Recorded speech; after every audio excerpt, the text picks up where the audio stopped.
Yo, what's good, everybody? My name is Cosmic, and I want to welcome you to my channel, Opinion Stated, where I give unfiltered, opinionated sports takes. Let's go.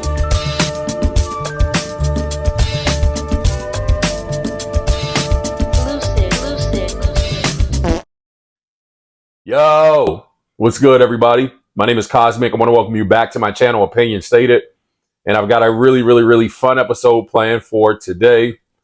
This on the heels of actually having watched the 2025 NBA Summer League in Las Vegas, the most heavily anticipated Summer League game of all time today. I mean, a game that was so hyped, a game that was hyped so much that you would have thought, I don't know, a young rookie Magic Johnson and a rookie Larry Bird were playing in this game or something. It was crazy. It was the hype machine was definitely on full crank. And so I want to talk about the game itself and go into, a bit of the statistics from the game, just share some of my takeaways from the game mostly. If you've already seen the thumbnail, of course, you know exactly what direction we're headed into. But before I dive deeply into the content, do me a huge favor and like the video. Liking the video helps us cruise along Algorithm Avenue, helps us get into the presence of individuals just like yourself who might be looking for this kind of content. And also subscribe to the channel. Subscribing helps you stay in the loop by clicking that notification bell as well to be notified as to when the newest episodes are live and active. Man, without further ado, I'm diving in. I'm entitling today's episode, Bronny outplays Cooper Flagg. Bronny outplays Cooper Flagg. Bit disingenuous, maybe. Maybe Bronny outplayed Cooper Flagg, like in reality. I'm sure that's some people's like narrative spin on this thing. I mean, considering the fact that Cooper Flagg is and was this previous season's draft the #1 overall pick.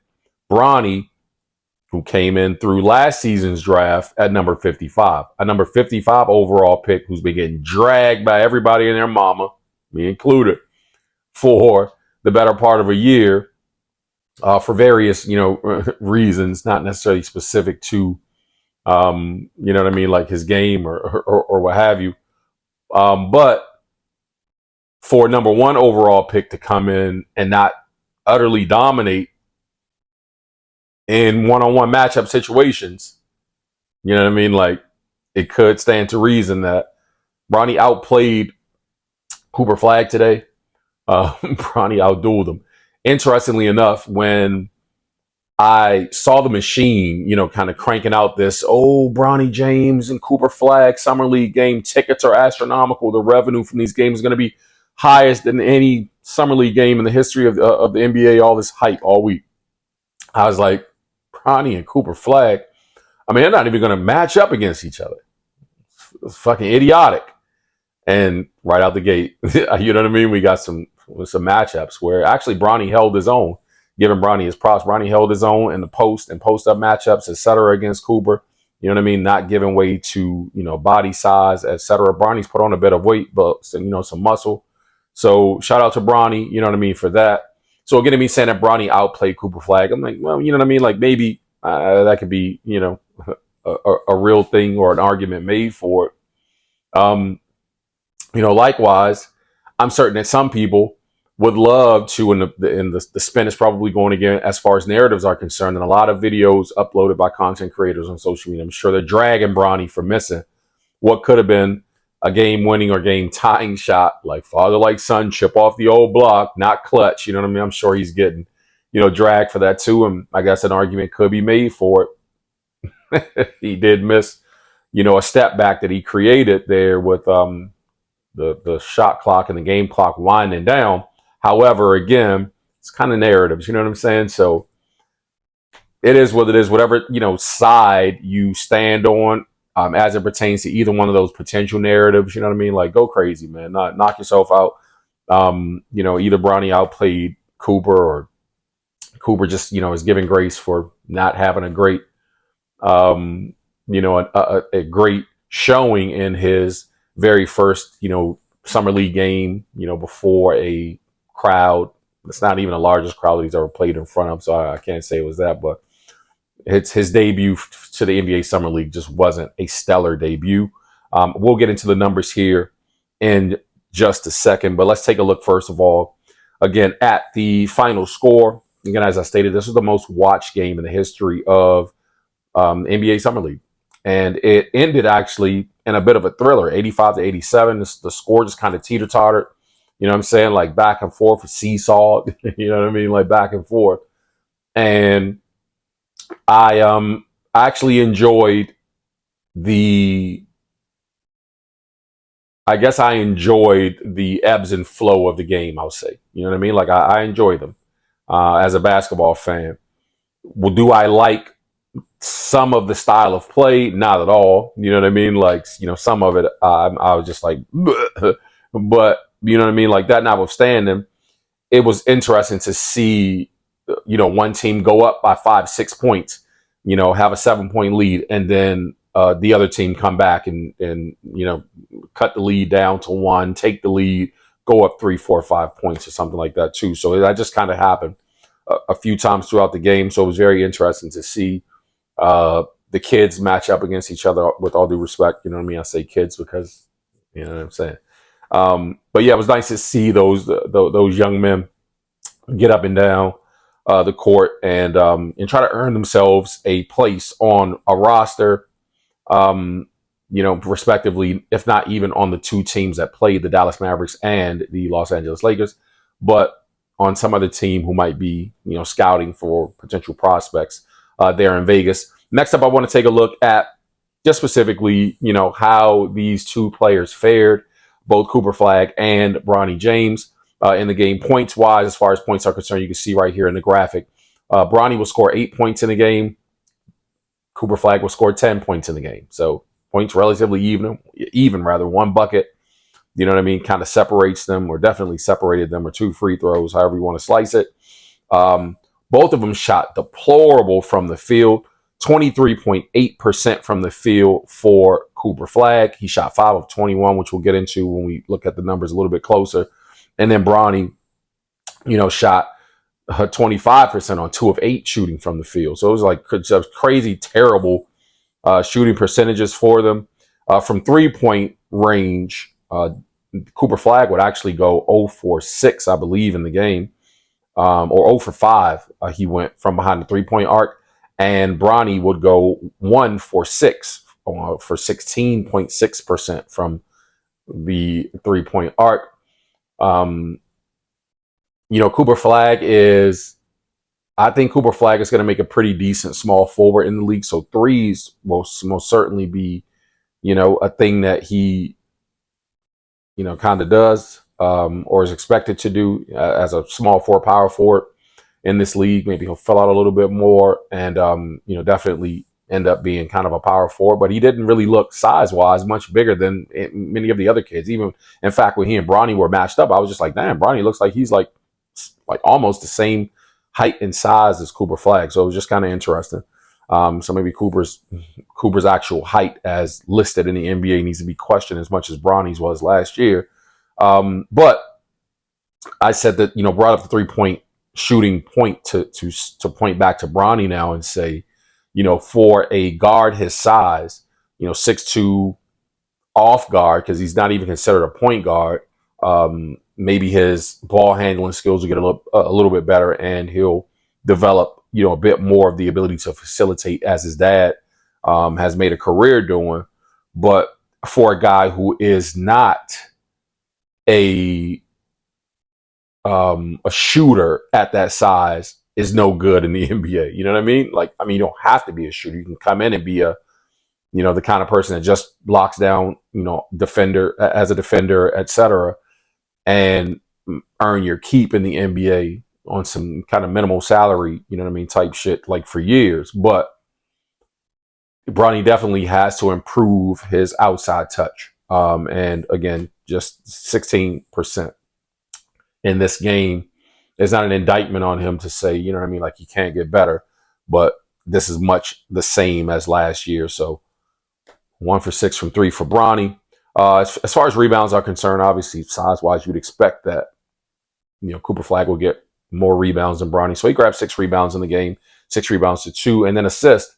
Again, Cooper Flagg played a bunch of minutes. We'll take a look at the box score, and I'll be able to tell you how many minutes he played exactly here in just a second. But the ball was in his hands a lot, obviously, which makes it easier. Cooper Flagg's actually a really good passer. So I enjoyed kind of watching his overall game today. Maybe the shot wasn't falling so much for him, but I watched him, kind of play a full game. So in a lot of situations, I think there was one specifically in like the fourth quarter, it was, where he had the ball operating in the high post and puts the ball on the floor, turns, finds a shooter in Ryan Nembhard in the corner for 3. And so I thought that was incredible as a display of his skill set for Cooper Flagg. So he played an all-around game, but 8 points, 2 rebounds, 2 assists in the game for Bronny James, 10.6 rebounds, 4 assists in the game for Cooper Flagg. Taking a deeper look at the Lakers box score, specifically, again, 85 points in the game. They overall snag as a team 46 rebounds, dish out 19 assists, and they shot 36.7% from the field overall as a team, which is wild. 29 of 79 from the field. Man, you're not going to win many games, even in the summer league, for these young boys, if they can't improve on their field goal percentage. Obviously, right? That goes for any league. You got to make shots. You know what I mean? To make or miss league, as they used to say as a slogan here a few years ago. I remember hearing a bunch. But the Lakers also shot 39.5%. So let's just call it 40% from 3. Now, 40% from 3 is not horrible. That's actually pretty impressive, right? 40% is above league average.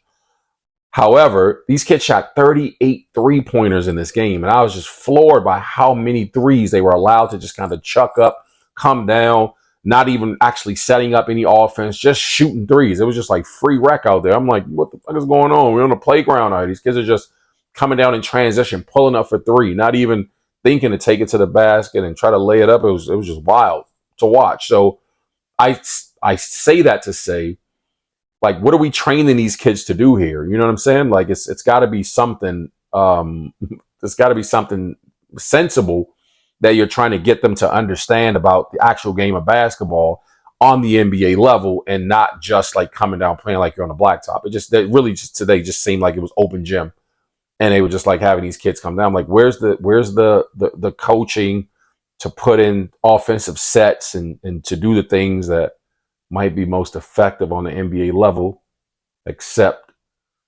to propagate the common notion that all they do in this NBA is get up and down and shoot threes. Well, Swider for the Lakers scored 22 points, 6 of 9 from 3 for Swider, 10 rebounds to go along with that, 22 points and 1 assist. I really like I'm not familiar with Swider, but I was definitely impressed with the overall gameplay style, skill set displayed, whole 9. The Lakers may have a winner in this kid. He actually reminded me a whole bunch of Dalton Knecht. Speaking of Dalton Knecht will play in this game also, and all for 15 points in the game, 4 rebounds, 2 assists. Got a little banged up there on a missed layup and a fall toward the end, so hopefully he's okay. I was thinking, like, man, maybe this dude may have, I don't know, like sprained his ankle or banged up his hip. I don't know. It was kind of weird in how he reacted to the fall, but it looked like he was then kind of slumped over a bit. So I was thinking maybe it was more, you know what I mean? Like, he didn't grab his back, but because he was leaning, I was thinking it was more like kind of knee related or thigh, you know what I mean? Kind of related. So maybe just a knee to a leg. They didn't really run a replay back, so I wasn't able to see it. But 15 points in the game for Dalton Knecht. Stewart would offer 14 in the game as well, 14 points, 7 rebounds, and 5 assists for a Stewart of the Lakers. So definitely some nice promising young players I saw out there. Baisley, 8 points, 11 rebounds in the game. As I mentioned during the broadcast, Baisley is or was the first high school player to forego college and just go straight to the G League. So, hopefully that works out for him overall. He's out there, kind of balling and trying to put in some work out there today. But I won't dig through the rest of the box score. Rice off the bench with 7 points, a bunch of threes, bunch of twos from there. Moving right along to the Dallas side of things. As I said, they would take this game 85-87 over the Lakers. The Lakers, the young summer league team, had the opportunity with 19 seconds to go to tie or take the lead and win the game, which they failed to do. So the Dallas Mavericks, young summer league team, walked away with the victory. They grabbed 39 total rebounds in the game, dished 19 assists as a team also, shot 43% from the field on 34 of 79. So they likewise would get up 79 shots, as did the Lakers, except they took 10 less three-pointers in the game, hitting 9 of 28, where the Lakers made 15 of 38. So, yeah, 32% from three-point range for the young Dallas Mavericks in this game. And again, as I said, man, Cooper Flagg, just 10 points in the game, 10.6 rebounds, 4 assists. But leading scorer in the game was Ryan Nembhard, brother of Andrew Nembhard of the Indiana Pacers. And Ryan Nembhard, actually, man, is a he's just like his brother, very solid, very contained, really gritty defender. You know what I mean? Like picked up full court, three-quarter court. So this dude's, he's a pest.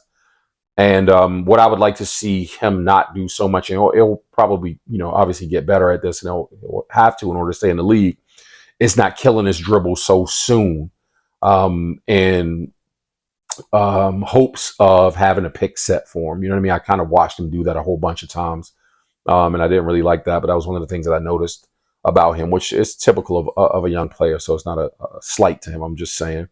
17 points in the game for Kelly, with 4 rebounds, chipped in 2 assists as well. 5 points for Sharp, 6 rebounds to go with that, and 8 rebounds in the game for M. Lewis. Again, I won't pretend to know who any of these young college players are or young players coming into the league these days. I am not a huge college basketball fan like I used to be. I'll typically just kind of tap in here and there. Watch mainly through the tournament. So I'm totally a casual college fan these days.